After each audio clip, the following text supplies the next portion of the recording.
देखते ही देखते 2023 हमारी ज़िंदगी में आया और जिस स्पीड से आया उससे ज़्यादा स्पीड से चला गया। हम में से कितने लोग हैं जो एक स्टेज पर थे, एक पॉइंट पर थे 2023 के आने पर, और हमने डिफरेंटली अपने आप को स्ट्रक्चरली पूरा परिवर्तित किया, पूरे अपने आप को चेंज किया हम जब दिसंबर में खड़े हुए।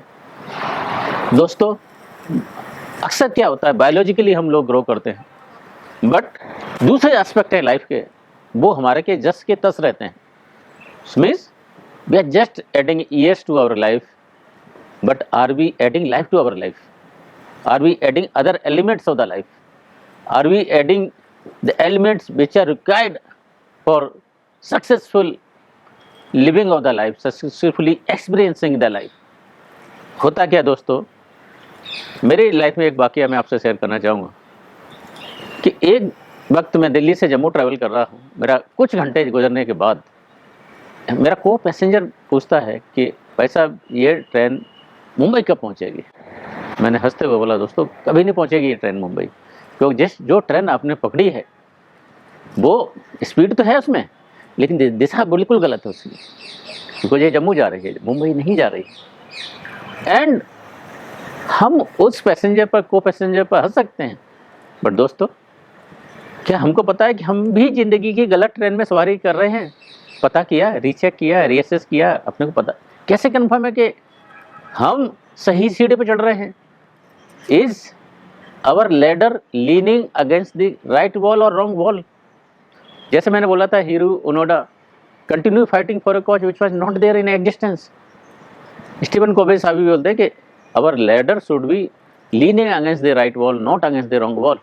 होता क्या है दोस्तों, पूरी ज़िंदगी गुजरने के बाद हम जब एंड तक पहुंचते होते हैं, वी रियलाइज कि we were riding a ladder which are leaning against the wrong wall. तो दोस्तों, this is the right time, apt time, when we are coming to the end of 2023 and entering in a new year, this is the time to wholeheartedly dissect करें, एक एक चीज़ को dissect करें अपनी life के, कि पूरी जो पर्सपेक्टिव है लाइफ का, पूरे एलिमेंट्स हैं लाइफ के, पूरे जो पार्ट हैं लाइफ के, are we living it correctly? Are we putting our efforts in right direction? और जस्ट एक धारा के साथ बह रहे हैं क्या हम लोग? वो सही धारा, सही दिशा में जा रही है कि नहीं जा रही है? तो let us see it all. मैं इसका जो स्टार्ट करना चाहूँगा, ब्रायन डायसन है, कोका कोला के एक्स सीईओ हैं, बड़ी फेमस स्पीच है, कुछ सम सेकंड की स्पीच है, इंटरनेट पर देखिएगा। एक यूनिवर्सिटी के पास आउट प्रोग्राम में जो उन्होंने टर्म यूज किया कि ज़िंदगी में हमको एक जगलर की तरह उन्होंने कंपेयर किया, और हम सभी की हाथ में, मतलब हाथ में 2 बॉल्स एंड एयर में 3 बॉल्स हैं। तो जो हम जगल कर रहे हैं, जगलरी कर रहे हैं, वो हमारे different elements, different parts of life को दर्शाती हैं। सबसे पहले हम जो बात करते हैं, कैरियर की बात करते हैं, फैमिली की बात करते हैं, फ्रेंड्स की बात करते हैं, स्पिरिचुअलिटी की बात करते हैं। So different aspect of life हैं जो 5 बॉल्स को रिप्रेजेंट करते हैं। फर्दर कैविएट क्या बोलते हैं वो उसमें, कि एक ही बॉल है जो कैरियर की बॉल है, वो है रबर की बॉल। बाद बाकी की हेल्थ की, फैमिली की, फ्रेंड्स की, स्पिरिचुअलिटी की, ये बॉल बनी है ग्लास की बॉल है, कांच की बॉल है ये। और ये चारों के चारों बॉल, कभी तो ऐसा टाइम आता है कि हम बैलेंस नहीं कर पाते, कुछ बॉल्स नीचे गिर जाती हैं।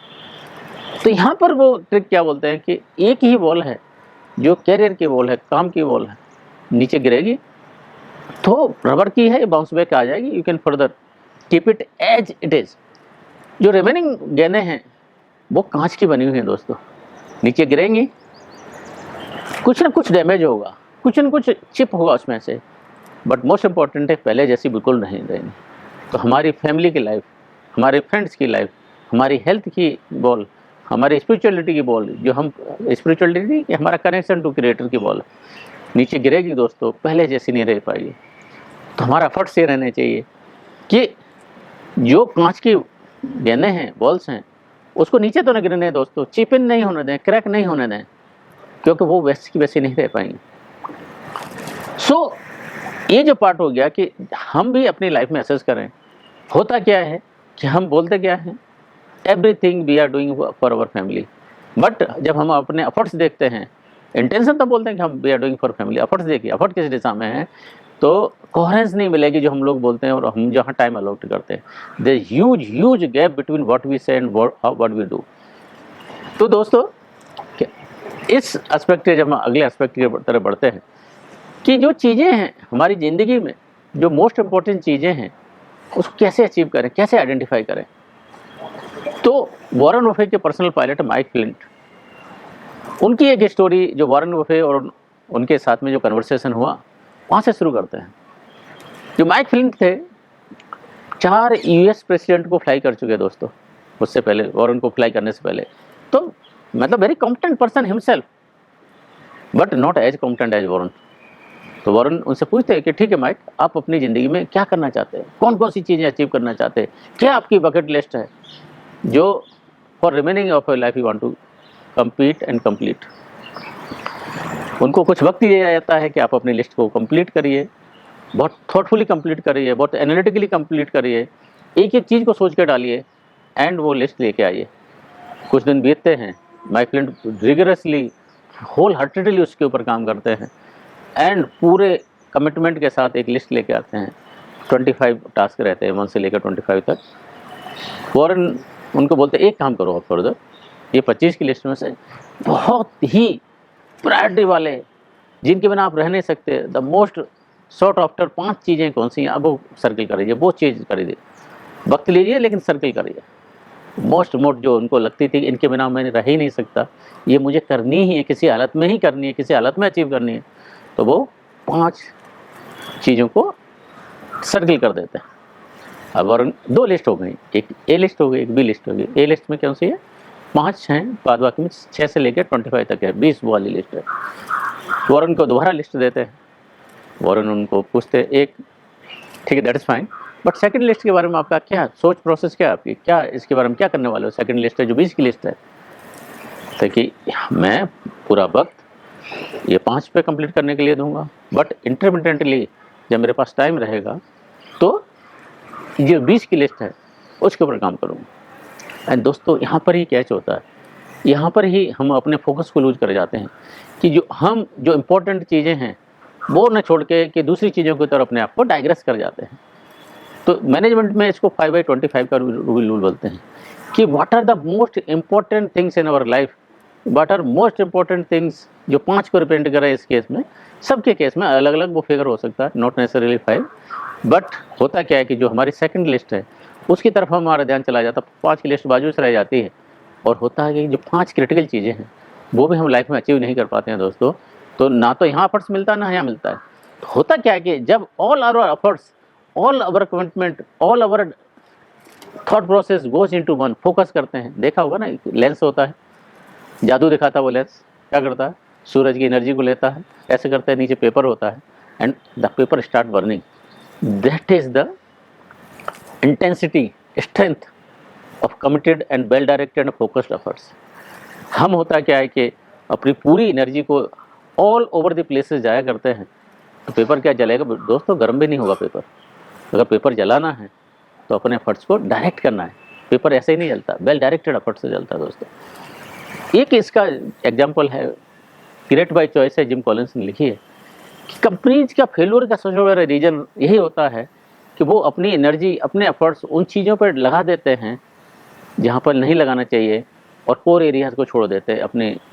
तो होना क्या चाहिए कि जो हमारी कोर एरियाज़ है वहाँ पर डालें, जैसे जिम कॉलिंस बोलता है ग्रेट बाय चॉइस में कि अपने कोर एरियाज़ के आसपास में एक्सटेंड करें, it is fine, but unrelated जब हम एरियाज़ में अपना फोकस डालते हैं, एफर्ट्स डालते हैं, then we are 100% doom to fail in that those areas. ये बहुत बड़ा डिसिप्लिन लेता है दोस्तों, कमिटमेंट लेता है।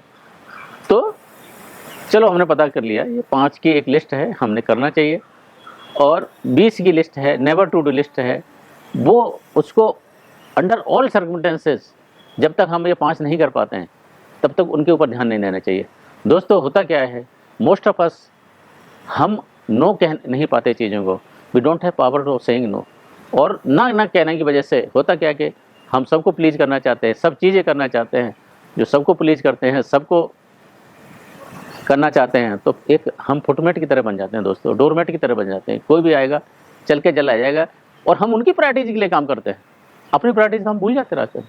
आप डिसाइड करें कि उनकी प्रायोरिटीज के लिए अगर आपने काम ना करना, इट इज़ फाइन, बट क्या उसका है, इसके लिए बहुत कुछ कहने की जरूरत नहीं है। आप जिंदगी में फिर ऐसे ही चलते जाएंगे हम लोग, कुछ क्वालिटेटिव चेंज नहीं होता है।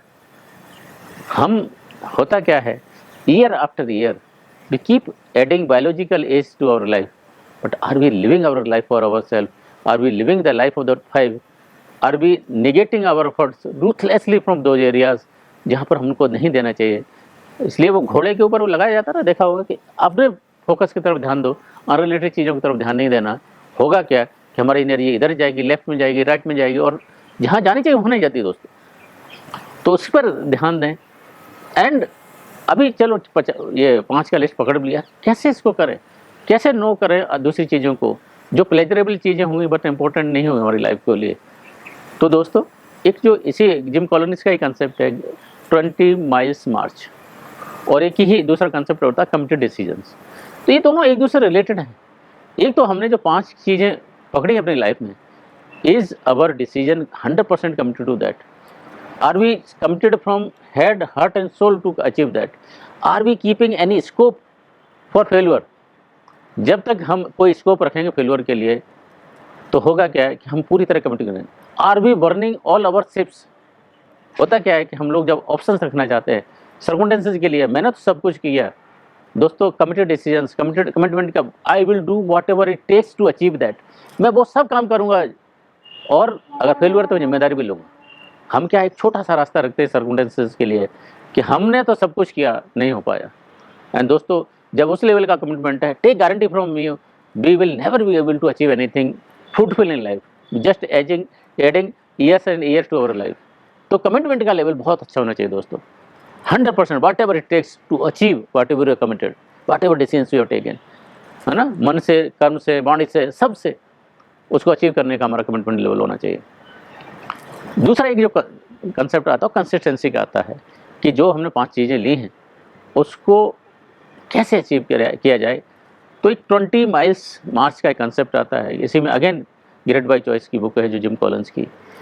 इसमें स्टोरी नरेट करती है 1911 में दिसंबर, ऑलमोस्ट 14 दिसंबर, if I correct recall correctly. तो साउथ पोल की जर्नी होती है, एक राउल एमंडसन की जर्नी होती है, नॉर्वेजियन मूल के होते हैं, और दूसरी होती है जो स्कॉट साहब होते हैं, बड़े पढ़े लिखे इंसान होते हैं, रॉयल नेवी से होते हैं, ढेर सारे लॉजिस्टिकल एफर्ट्स के साथ में जाते हैं दोस्तों। बट बेसिक डिफरेंस क्या था अमंडसन में, स्कॉट में, कि अमंडसन का था कि वॉट एवर इट टेक्स, हम 20 माइल्स पर डे चलेंगे, वॉट एवर, अच्छा है, बुरा है, आंधी आ रही है, सूरज निकल रहा है, कुछ भी। स्कॉट साहब क्या था, किसी दिन 0 माइल चलेंगे, किसी दिन 50 माइल चलेंगे, किसी दिन नहीं भी चलेंगे। तो होता क्या है कि एक तरफ क्या इनकंसिस्टेंट एफर्ट्स हैं, दूसरी तरफ क्या है consistent effort, whatever it takes, committed decisions है, daily 20 miles, every day 20 miles, another day 20 miles, keep adding 20 miles. And दोस्तों हिस्ट्री इस बात की गवाह है कि एमंडसन ने 20 माइल्स पर डे चला, रेस को जीता, ह्यूज मार्जिन से जीता, पूरी टीम को सेफली वापस लेके आया। और स्कॉट साहब ने क्या किया, रेस तो हारे ही हारे, पूरी टीम को दोबारा ज़िंदगी देखने को नहीं मिली। तो अगर हमको भी अपनी लाइफ में जो 5 चीज़ें, जो भी क्रिटिकल चीज़ें, जो भी इंपॉर्टेंट चीज़ें अचीव करनी हैं, होना क्या है चाहिए, पहले तो चीज़ें पूरा फोकस उनके पास रहनी चाहिए, पूरे हमारे वेल डायरेक्टेड एफर्ट्स उधर रहने चाहिए, कमिटमेंट का लेवल होना चाहिए, कंसिस्टेंसी का लेवल होना चाहिए, 20 माइल्स पर डे का कंसेप्ट होना चाहिए। दिन है, रात है, अच्छा है, बुरा है, all our efforts. Dashrath Manjhi का जैसे मैंने बोला था, हाँ, जब तक तोड़ोगा नहीं तब तक छोड़ोगा नहीं। तो वो आपके भी जो 5 माइल जब तक वो अचीव नहीं करेंगे, don't drop your efforts, don't let dilute the quality of the efforts. होता क्या है दोस्तों, हमारी ज़िंदगी में हम चीज़ें वैसे ही करना चाहते हैं लेकिन रिजल्ट्स अलग चाहते हैं। तो इंसैनिटी की डेफिनेशन है जो अल्बर्ट आइंस्टाइन बोलते हैं, height of insanity is this कि we keep repeating the same thing but expecting the different result. ऐसा नहीं होता दोस्तों, अगर हमने जो बोया, जो बोगे वही काटोगे, जो इनपुट होगा वही आउटपुट होगा। कंप्यूटर की भाषा में बोलते हैं garbage in and garbage out. अगर हमारे 24 में भी हमारे एफर्ट्स गार्बेज के होंगे, कोई मिरेकल नहीं होने वाली है। मिरेकल हमारे एफर्ट से होती है, हमारी कंसिस्टेंसी से होती है, हमारे डायरेक्शन से होती है, हमारे 20 माइल स्मार्ट से होती है। और रूजवेल्ट साहब का भी एक बड़ा फेमस कोट है कि अगर हमें ज़िंदगी में बहुत सी चीज़ें जो अचीव करनी है, वो जो अभी तक कभी नहीं की, तो हमने ऐसा कुछ करना चाहिए जो हमने अभी तक नहीं किया। मतलब different result, different efforts. And हमारी ज़िंदगी में भी अगर क्वालिटेटिवली 2024 को अच्छा बनाना चाहते हैं, बेहतर बनाना चाहते हैं, बॉल्स को बैलेंस करना चाहते हैं, तो करना क्या चाहिए दोस्तों? पहले तो हम देखें कि हम सही ट्रेन में बैठे हैं कि नहीं बैठे हैं, फिर हमारी कौन सी बॉल्स हैं, हम कैसे एफर्ट्स डाल रहे हैं, हमारे लिए कौन सी 5 इंपॉर्टेंट, कौन सी 2 इंपॉर्टेंट चीज़ें हैं। All our efforts, all our commitments are going into that direction और नॉट। अगर केवल चाहना सफिशिएंट नहीं होता दोस्तों, उसके लिए काम करना पड़ता है, एफर्ट करना पड़ता है। तो with this I take your leave, एक इस शुभकामनाओं के साथ में कि 2024 आपका 2023 बहुत अच्छा होगा। पर दोस्तों, शुभकामनाएं अपने आप में काफ़ी नहीं होती। सबसे पहले आदमी को खुद को उस आग में झोंकना पड़ता है, बिलीफ के साथ कि जो हम कर रहे हैं फुल डायरेक्शन के साथ कर रहे हैं, फुल कमिटमेंट के साथ कर रहे हैं पूरे। And whatever it takes to achieve that, just commit yourself to that, let us rededicate ourself. So if we want the other you, if जो हम 2023 से 2024 में अपने आप को अलग चाहना चाहते हैं, द अदर यू का कंसेप्ट के लिए, तो हमारे कंसेप्ट, हमारे एफर्ट्स भी अलग होना चाहिए, क्वालिटेटिवली अलग होना चाहिए। I take your leave, stay blessed, but at the same time let us reassess our efforts, reevaluate our efforts, what are critical to achieve the life which we had envisioned for ourselves in 2022. With this, happy new year 2024 to you. Stay blessed and jai Hind.